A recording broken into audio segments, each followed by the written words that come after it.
नमस्कार, मैं संदीप सर और आज हम कर रहे हैं कक्षा चौथी की परिवेश अध्ययन की जो पाठ्य पुस्तक है झरोखा, उसका पाठ 14 है, रहें साथ साथ। इस अध्याय में हम जानेंगे मधुमक्खी पालन में सरकार क्या क्या सहयोग कर रही है और कौन कौन सी योजनाएं सरकार द्वारा चलाई जा रही है।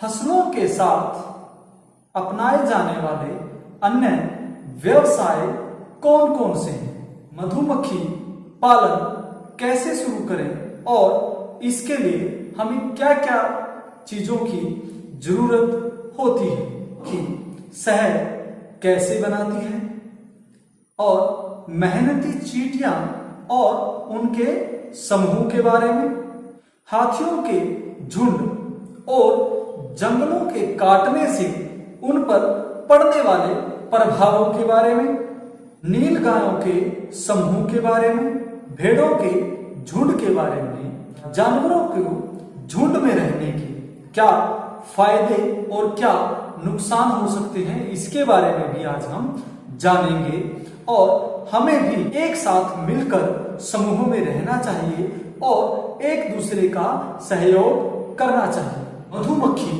पालन की जानकारी देने के लिए विभिन्न गांवों में कृषि अधिकारी आते हैं और वो सरकार की तरफ से मधुमक्खी पालन के लिए किसानों और सभी ग्रामवासियों को जानकारी प्रदान करते हैं। सरकार द्वारा चलाई जा रही योजनाओं के बारे में भी सभी को बताते हैं। अगर आप भी मधुमक्खी पालन करना चाहते हैं तो सरकार इसके लिए सभी को ट्रेनिंग मुहैया करवाती है, ट्रेनिंग दिलवाती है। यहाँ ट्रेनिंग का जो मतलब है वो ये है कि जो पहले से जहां मधुमक्खी पालन हो रहा होता है, सरकार उन लोगों को प्रशिक्षण के लिए वहां भेजती है, ट्रेनिंग के लिए उस स्थान पर भेजती है ताकि वो वहां जाकर इस सब को सीख सकें। और इसी के साथ सरकार इसके लिए ऋण भी देती है, सरकार पैसे उपलब्ध करवाती है कि कुछ पैसे सरकार आपको ये काम शुरू करने के लिए देती है। इसके लिए उद्यान विभाग जो है वो 40% तक सब्सिडी आपको देता है, छूट देता है कि आप इस मधुमक्खी पालन का जो व्यवसाय है, जो काम है, वो शुरू कर सकें। और इसके लिए आपको प्रत्येक हनी बी का जो बॉक्स आप रखेंगे, एक रानी मक्खी उपलब्ध करवाई जाती है और 400 के करीब जो श्रमिक मक्खियां हैं वो भी उद्यान विभाग द्वारा आपको पर बॉक्स आपको दी जाती है। बच्चों, हम मधुमक्खी पालन के अलावा भी फसलों के साथ और बहुत सारे व्यवसाय हैं, कार्य हैं, वो कर सकते हैं, जिसमें हम अपनी फसल भी बोते रहें और दूसरे काम भी उसके साथ कर सकते हैं। जैसे मशरूम की खेती करना, सब्जियां उगाना या मुर्गी पालन करना, फूलों की खेती करना। तो ये सभी जो कार्य हैं वो हम फसलों के साथ साथ कर सकते हैं। इससे हमारी आमदनी भी बढ़ेगी, हमारे जो रोजगार के अवसर हैं वो भी बढ़ेंगे और सरकार द्वारा भी हमें सहयोग राशि जो है वो प्राप्त होती है।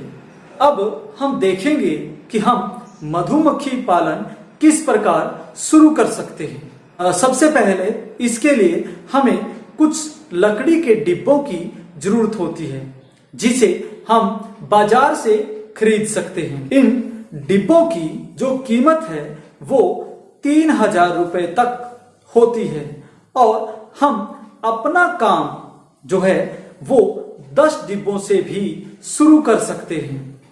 अब हम अपने डिब्बों को सरसों के खेत में या फूलों के खेत में या बागों के नजदीक रख सकते हैं।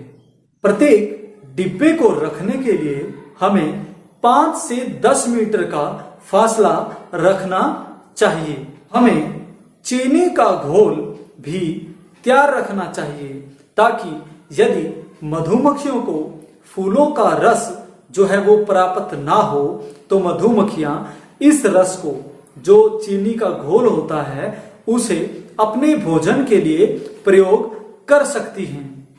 प्रत्येक डिब्बे को लोहे के एक चौकोर स्टैंड के ऊपर रखा जाता है और स्टैंड के सभी पावों के नीचे पानी से भरकर कुछ बर्तन रखे जाते हैं ताकि जो शहद जो डिब्बे में बने उस पर चींटियां ना आ सकें। तो इसके लिए हम उनके पांव के नीचे जो है क्या करते हैं, पानी कुछ बर्तनों में भरकर वहां पर रख देते हैं। अब हमें समय समय पर इन डब्बों को खोलकर देखते रहना चाहिए और ये काम करते समय हम अपने मुंह पर जाली और हाथों में दस्ताने पहनने चाहिए ताकि जो मधुमक्खियां हैं वो हमारे चेहरे और हाथों पर डंक न मार सके, हमें काट न सके। अगर मधुमक्खी कहीं आपको काट भी ले तो हम उस स्थान पर क्षारीय पदार्थ जैसे नींबू, संतरा, जो खट्टी पदार्थ होते हैं, प्याज, उनको लगा सकते हैं। इससे डंक का जो दर्द है वो भी कम होगा और जो हमारी सूजन है वो भी नहीं बढ़ेगी।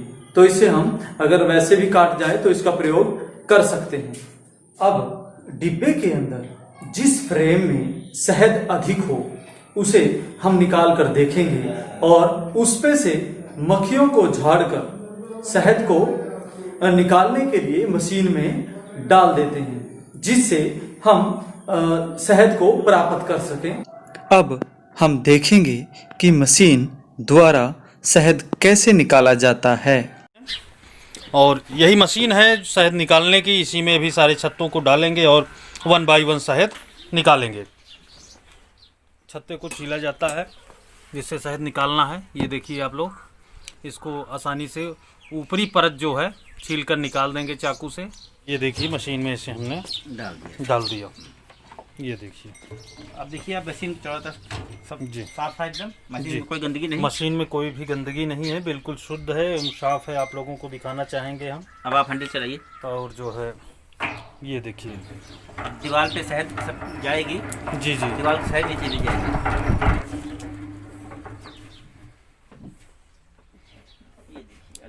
तो आप लोगों ने देखा इन 4 छत्तों की शहद जो है वो निकल चुकी है और खाली हो चुकी है पूरी।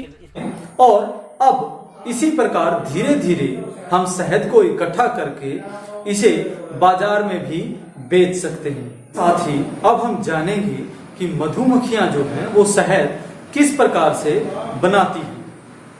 मधुमक्खियां सूरजमुखी, शहतूत, अमरूद, पपीते और फूलों के पौधों से रस लेती हैं और इस रस का प्रयोग करके वो शहद बनाती हैं और इस शहद को वो अपने छत्ते में बने हुए खानों में भर देती हैं। अपने पंखों की सहायता से वो छत्तों में शहद को सुखाने का काम करती हैं और शहद का जो पानी है वो सुखाती हैं। ते रस जो है वो गाढ़ा हो जाता है। छत्ते में एक रानी मक्खी होती है जो अंडे देती है और कुछ नर मक्खियां होती हैं जिन्हें ड्रोन कहा जाता है। हजारों की संख्या में श्रमिक मक्खियां होती हैं जो रस लेकर आती हैं, रस चूसती हैं, शहद बनाती हैं और उस शहद को अपने छत्तों में भरती हैं, सफाई करती हैं और बच्चों का पालन पोषण करती हैं, बच्चों को पालती हैं। एक वीडियो के माध्यम से देखते हैं कि मधुमक्खियां शहद किस प्रकार बनाती हैं। मधुमक्खियों की 20,000 से ज्यादा प्रजातियां होती है, लेकिन इनमें से सिर्फ 4 ही शहद बना सकती है।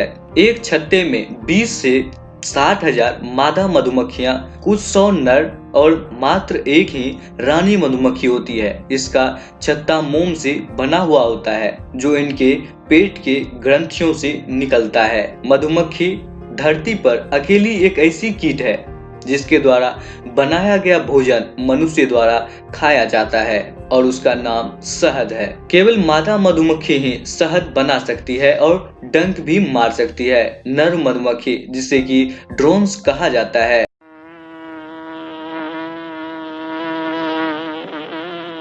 मधुमक्खी फूलों के तलाश में छत्ते से 10 किलोमीटर दूर तक चली जाती है। यह एक बार में 50 से 100 फूलों का रस अपने अंदर इकट्ठा कर लेती है। 1 घंटे बाद ये इसका शहद बनाकर मुंह के रास्ते निकाल देती है। मधुमक्खी के झुंड में सभी अपने अपने कामों को मिलजुल कर करती हैं, जिससे हमें शहद प्राप्त होता है। हमें भी अपने कामों को इसी प्रकार मिल बांट कर करना चाहिए। बच्चों, आओ हम कुछ बातों पर विचार करें। क्या आपने कभी शहद चखा है? यदि हाँ, तो इसका स्वाद आपको कैसा लगा? तो उसके बारे में सोचें। आपके घर में शहद कहाँ से लाते हैं? किसी तोड़ने वाले से खरीदते हैं, किसी बनाने वाले से लेते हैं, या आप बाजार से लेके आते हैं? इसके बारे में सोचें। आपके घर में शहद का प्रयोग किन किन कामों में होता है? मधुमक्खियों की तरह और भी बहुत से जानवर हैं जो झुंड में रहते हैं। आपने अपने आसपास चींटियों को जरूर देखा होगा। ये आकार में छोटी होती हैं, परंतु इनका जो परिवार है वो बहुत बड़ा होता है। ये मीठी तली हुई चीजों और अनाज को झट से पहचान लेती हैं, उनको सूंघ कर जान लेती हैं। चींटियां एक खास महक के द्वारा एक दूसरे को संदेश देती हैं। फिर सभी कतार बनाकर वहां पर पहुंच जाती हैं। इनके समूह में मजदूर, रानी और नर चींटियां होती हैं। ये जमीन की दरारों या पेड़ की खोखली जगह में रहती हैं। ये सदा बिना थके अपना काम करती रहती हैं। ये बरसात के अनुमान से अपना भोजन और अपने अंडे सुरक्षित स्थान पर ले जाती हैं। रानी चींटी भोजन की तलाश में अपने पीछे एक रसायन छोड़ती चलती है, जिससे जो अन्य चींटियां हैं वो भी उसके पीछे एक कतार में चलती रहती हैं। हम अपने आसपास चींटियों की कतार को देखें।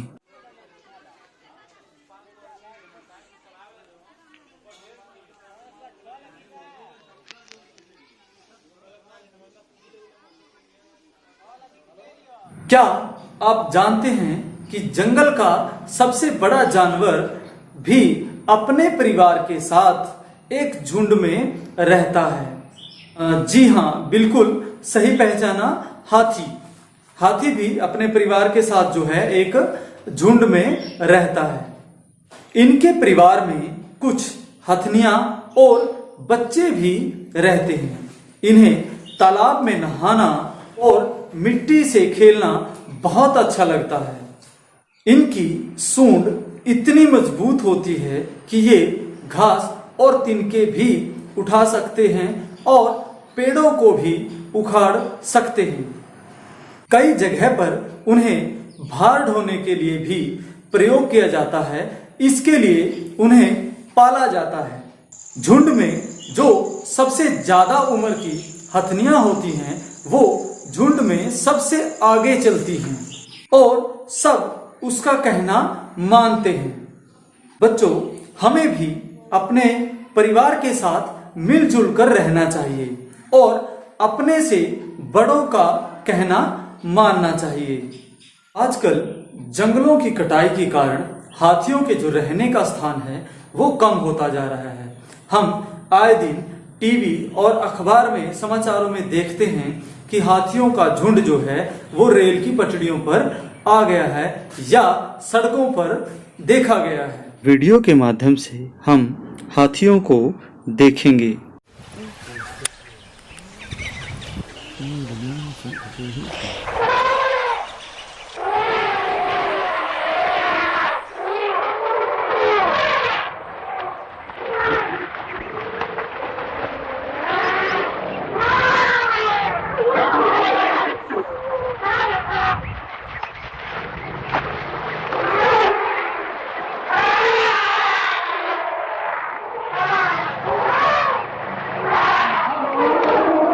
कई बार अन्य जंगली जानवर भी खेतों में आ जाते हैं, जिसका मुख्य जो कारण है वो जंगलों का काटा जाना है, जो इन जानवरों का घर है।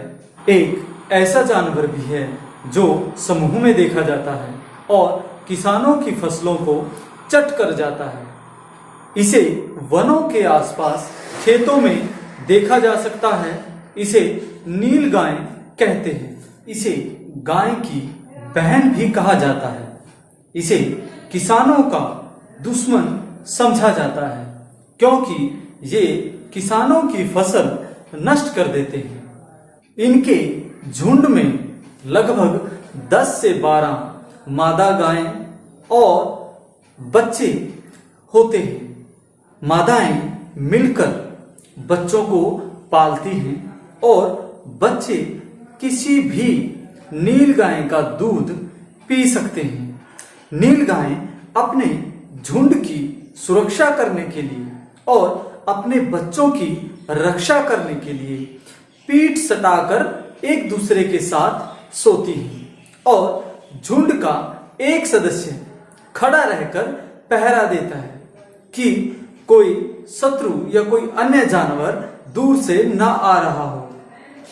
खतरा होने पर वह आवाज करता है, जिससे नील गाय अपने बच्चों को झाड़ियों में छिपा देती हैं। अब हम वीडियो में देखेंगे कि नील गाय किस प्रकार अपने परिवार के साथ झुंड में रहती है।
इसी प्रकार हमारे परिवार में भी हमारे माता पिता हमारा पालन पोषण करते हैं और हमें सुरक्षित रखते हैं। बच्चों, ऐसा ही एक झुंड हमारे गांव में भी पाया जाता है, जिससे हम ऊन प्राप्त कर सकते हैं। बिल्कुल, भेड़ें हमेशा झुंड में चलती हैं, जिन्हें हम अपने गांव में आसपास देख सकते हैं। भेड़ें अपने मुखिया के पीछे पीछे चलती हैं। फिर चाहे वो किसी भी दिशा में जाएं, तो सभी भेड़ें अपने मुखिया के पीछे जो है उसी दिशा में चलने लगती हैं। चाहे वो गलत दिशा में जा रहा हो या सही दिशा में, वो अपने मुखिया पर जो है पूरा विश्वास करती है। भेड़ों के झुंड में 20 से 30 भेड़ें और मेमने होते हैं। भेड़ों को माताएं साथ चलना सिखाती हैं और उनका ध्यान रखती हैं। फिर चाहे वो घास चर रही हों, उस समय भी भेड़ें एक दूसरे का ध्यान रखती हैं और शिकारी जानवर को दूर से ही आता देखकर मिमियाना शुरू कर देती हैं। चरवाहे भेड़ों को एक साथ चलाने के लिए और एक निश्चित दिशा में लेकर जाने के लिए कुत्तों को भी पालते हैं, जिनकी सहायता से जो है चरवाहे जो हैं भेड़ों को एक निश्चित दिशा में लेकर जा सकते हैं, इकट्ठा करके उनको रखते हैं। बच्चों, आपने देखा होगा कि जो चरवाहे हैं जो भेड़ पालते हैं वो अपने साथ 1 से 2 कुत्ते भी रखते हैं। वीडियो के माध्यम से हम भेड़ों के झुंड को देखेंगे और जानेंगे कि उनसे ऊन किस प्रकार प्राप्त की जाती है।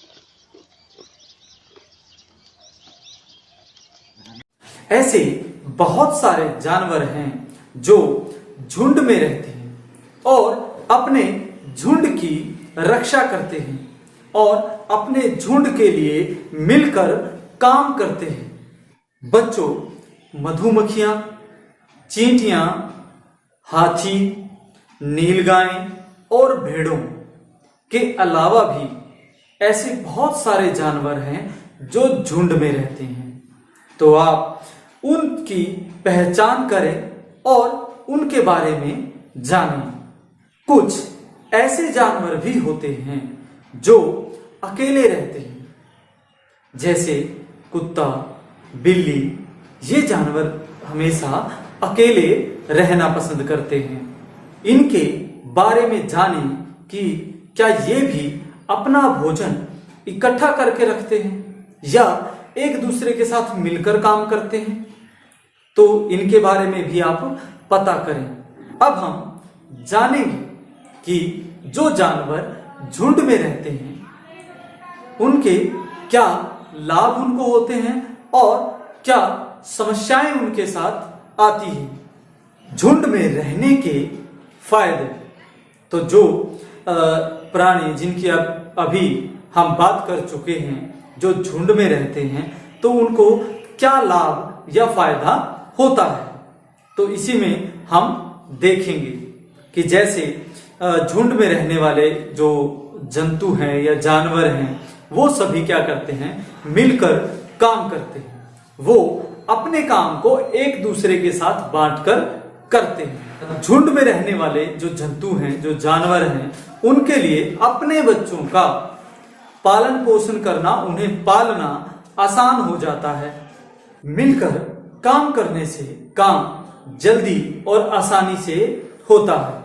तो एक और झुंड में जो जंतु रहते हैं उनके लिए भोजन की जो समस्या है वो नहीं रहती, वो बहुत कम होती है। बच्चों की सुरक्षा के लिए भी झुंड में रहना बहुत सुरक्षित है। अब हम इसके बाद जानेंगे कि किस प्रकार झुंड में रहने के कुछ नुकसान या हानियां भी हो सकती हैं। जिस प्रकार कुछ झुंड बड़े होते हैं और उनमें कई बार शिकारी जानवरों के आने से भगदड़ हो जाती है, जिससे जो छोटे बच्चे होते हैं उनको भारी नुकसान वहां पे हो सकता है और उन्हें चोट लग सकती है। बच्चों, हमें भी अपने परिवार के साथ मिलकर रहना चाहिए, जिससे हम भी अपने जो काम है उसको बांट कर करें और एक दूसरे का सहयोग करें, जिससे हम भी एक कामों में महारत हासिल कर सकें और अपने अपने काम को निश्चित रूप से कर सकें।